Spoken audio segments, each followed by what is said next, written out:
Sir, నీచం, నికృష్టం, దుర్మార్గం ఈ పదాలేమీ సరిపోవేమో. ఎందుకంటే వావి వరస లేకుండా, సభ్యతా సంస్కారం లేకుండా, తండ్రికి, కూతురికి మధ్య జరిగే రిలేషన్‌ని రోస్ట్ చేస్తూ హనుమంతు అనబడే హనుమంతు ఒక వీడియో చేయటం, అది పెద్ద ఎత్తున వైరల్ కావటం, దాన్ని కోట్ చేస్తూ సాయి ధరమ్ తేజ్ ఎవరైతే ప్రముఖ హీరో ఉన్నారో అతను నారా లోకేష్ గారికి, చంద్రబాబు నాయుడు గారికి, పవన్ కళ్యాణ్ గారికి, రేవంత్ రెడ్డి గారికి ట్యాగ్ చేస్తూ సోషల్ మీడియాలో పోస్ట్ పెట్టడం, ఇలాంటోని కఠినంగా పనిష్ చేయాలని ఆమె డిమాండ్ చేయటం, దానికి స్పందించిన తెలంగాణ ప్రభుత్వం వెంటనే రేవంత్ రెడ్డి గారు ఆదేశాలు జారీ చేసి ఖచ్చితంగా సైబర్ క్రైమ్కి దీన్ని రిపోర్ట్ చేసి యూట్యూబ్ ఛానల్ డిలీట్ చేయండి, వాళ్ళ మీద కేసులు పెట్టండి, తీసుకురండి ఎక్కడున్నా అని చెప్పేసి ఆదేశాలు ఇవ్వటం, ఇవన్నీ మనం చూసాం. నిజంగా దీన్ని ఎలా చూడాలి చట్టపరంగా, న్యాయపరంగా, ఇలాంటి ఏం చేయాలి? అంటే ఇక్కడ ఒక విషయం కార్తిక్ గారు, ఇప్పుడు ఫన్కు కూడా ఒక లిమిట్ ఉంటుంది. అవును, చూడండి ఇక్కడ క్లియర్ గా తెలుస్తుంది, తండ్రి పాపని ఆడించడం. అవును, తండ్రిని పాపని ఆడించడం అనేది హాస్యాస్పదం. వీడు ఒక తండ్రి అయ్యండి, లేదా వాళ్ళ అమ్మ నాన్న కూడా పెంచినప్పుడు 10 మంది వీడిని ఇలా అని ఉంటే ఇవాళ ఇలాంటి వీడియోస్ ఇవాళ వీడు చేసేవాడు కాదేమో. చూద్దాం, చిన్న పిల్లల్ని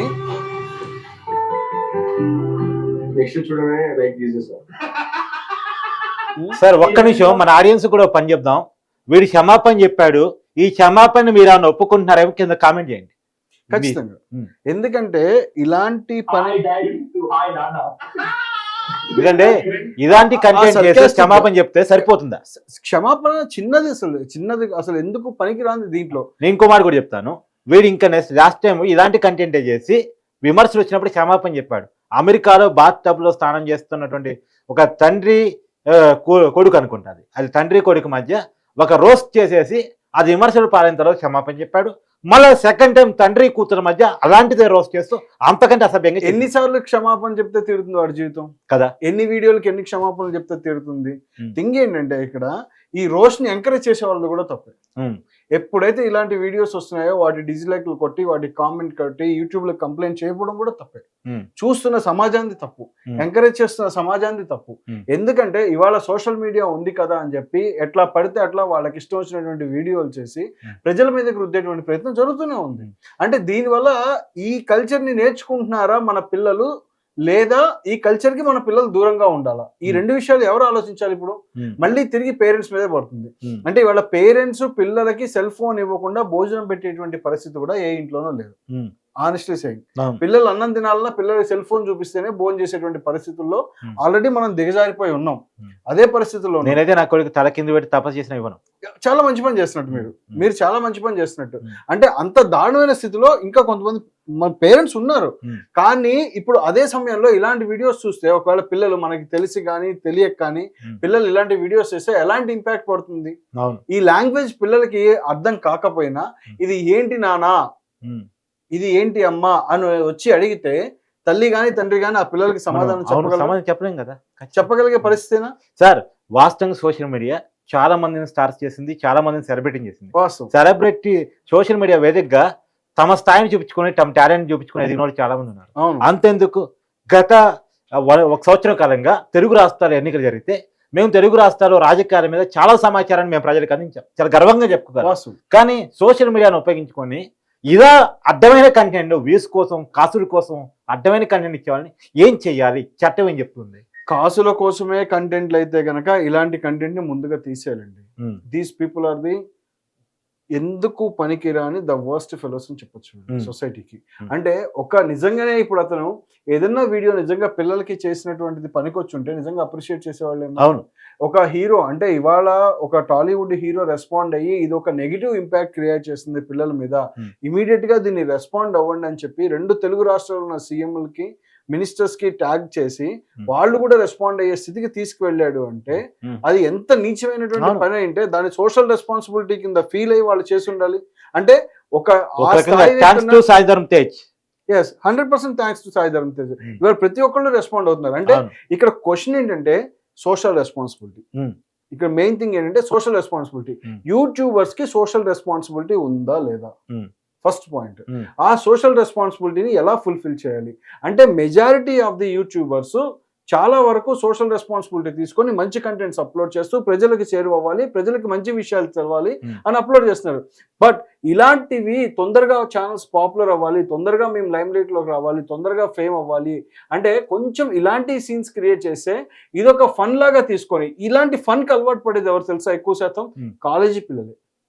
ఎవరైతే గ్రాడ్యుయేట్ పిల్లలు ఉన్నారో, అంటే మీరు చూడండి ఫ్యామిలీలు ఎవరు ఇలాంటివి ఎంకరేజ్ చేయరు 100%. అంటే మీకు వాళ్ళ కుటుంబం చాలా ఉన్నస్తాయి సార్. వాళ్ళ ఫాదర్ గవర్నమెంట్ ఉద్యోగి, retired IAS officer, retired IAS officer, అలాంటి కుటుంబానికి బ్రదర్ బిజినెస్ లో బాగున్నాడు, సోషల్ మీడియాలో 100% అలాంటి కుటుంబానికి చెందిన వ్యక్తి అయి ఉండి 10 మందికి మంచి చెప్పే స్థానంలో ఉండి 10 మంది పిల్లల్ని మోటివేట్ చేస్తూ వాళ్ళని ఇన్ఫ్లుయెన్స్ చేయాల్సింది పోయి, వాళ్ళు ఎదగడానికి ఇన్ఫ్లుయెన్స్ చేయాల్సింది పోయి, వాళ్ళని డీగ్రేడ్ చేయడానికి చేసేటువంటి వీడియోలు how it will be good to the society అండి? అంటే వాడికి పక్కన పెట్టేస్తే సారీ టు సే వాడు అంటున్నందుకు ఇలాంటి వాళ్ళని అంతకంటే గౌరవంగా ఉచ్చరించడం మంచి సంబోధన. తెలుగులో డుముగులు ప్రథమ విభక్తి, అందులో ఏం తప్పు లేదు.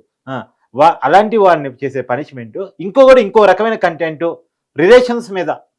మనం ఒక రిలేషన్స్ కి తెలుగులో కానీ లేదా భారతీయ సంస్కృతులు కానీ చాలా విలువైనటువంటి సంబంధాలు. 100% కార్తిక్ గారు. ఎందుకు అంటున్నానంటే ఇవాళ తండ్రి కూతురు ఆడుకుంటేనే వీడియో ఇట్లా వచ్చింది కదా, రేపొద్దున రోడ్డు మీద అన్న చెల్లి కలిసి నడవాలన్నా కూడా భయం ఏర్పడుతుంది. ఇలాంటి వాళ్ళ ఖచ్చితంగా భయం ఏర్పడుతుంది. లేదా ఒక వయసు వచ్చిన కూతురుతో తండ్రి రోడ్డు మీద వెళ్తున్నా ఇలాంటి వాటికి భయపడాల్సిన పరిస్థితి వస్తుంది. ఇవాళ చిన్నపిల్లలు కాబట్టి వాళ్ళు మనం తీసుకున్నాం సొసైటీ అంటే ఇది ఒక చీడపురుగు తత్వం సొసైటీకి, మనస్తత్వం. ఈ మనసుకి సొసైటీకి పట్టిన చెద ఇది. సహజంగా ఒక రేప్ చేసిన పనిష్ చేయాలని మనం డిమాండ్ చేస్తాం, ఒక హత్య చేసిన ఇంకా కఠినంగా శిక్షించాలని మనం డిమాండ్ చేస్తాం.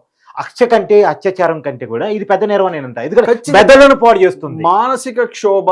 నిజంగా ఆ తండ్రి కనుక ఇలాంటి వీడియోలు చూస్తుంటే అతనికి ఎంత మానసిక క్షోభ ఉంటుంది. కొన్ని రోజులు ఆ కుటుంబం నిద్రపోగలుగుతుందా? ఈ రోజు చూసిన తర్వాత ఆ ఫాదరో కూతురో ఏదన్నా చేసుకుంటే ఎవరు బాధ్యత వహించాలి? 100% ఎవరు చేస్తారు? ఎవరు బాధ్యత వహిస్తారు? ప్రభుత్వాలు అప్పుడు వచ్చావు సాల్వ్ చేయగలుగుతాయి? వీడియో సాల్వ్ చేయగలుగుతారు? నిండు జీవితం పాడవుతుందా? ఈ వీడియో చూసి ఏదైనా ఆ పాప చదివే స్కూల్లో పిల్లలే ఈ వీడియో చూసి మళ్ళీ ఆ పాపకి ఎవరైనా ఫార్వర్డ్ చేసినా, వాళ్ళ పేరెంట్స్ ఫార్వర్డ్ చేసి పిల్లల్లో చూసుకున్నా పిల్లల మనస్తత్వం మీద ఎంత ఇంపాక్ట్ పడుతుంది అంటే, మన సరదా కోసం చేసే దాని వెనకాల మన విచక్షణని కోల్పోయి, మన బుద్ధిని కోల్పోయి, మన జ్ఞానాన్ని కోల్పోయి, మన సంస్కారాన్ని కోల్పోయి, మన విలువల్ని కోల్పోయి ఆ వీడియోలు చేసి పిల్లల మీద పెడుతుంటే వాళ్ళ జీవితాలు ఎలా ఇంపాక్ట్ అవుతాయి అని ఒక్క క్షణం కూడా ఆలోచించకుండా మన సైకో ఆనందం కోసం వాటిని అప్లోడ్ చేయడం వల్ల నిండు జీవితాలు బలయ్యేటువంటి ప్రమాదం ఉంది కార్తిక్ గారు. మధు గారు, తేలికైన విషయం కాదు. మీరు చట్టపరంగా లాయరు, అడ్వకేట్, వీరికి ఎలాంటి పనిష్మెంట్ ఉండాలి, చట్టంలో ఎలాంటి మార్పులు రావాలనేది కూడా మీరు చెప్పండి. ఎందుకంటే ఇప్పుడు బిఎన్ఎస్ వచ్చాక కూడా దీని మీద చాలా స్ట్రిక్ట్ లెజిస్లేషన్. వీళ్ళకి అబౌవ్ 3 years వరకు ఉన్నటువంటి పనిష్మెంట్స్ ఉన్నాయి, కొన్నిట్లో 3 to 7 వరకు ఉన్నాయి వీళ్ళకి. అంటే ఈ సింప్లీగా దీన్ని పోక్సో కింద కూడా ఇలాంటివి కూడా మాలిష్ చేయడమే.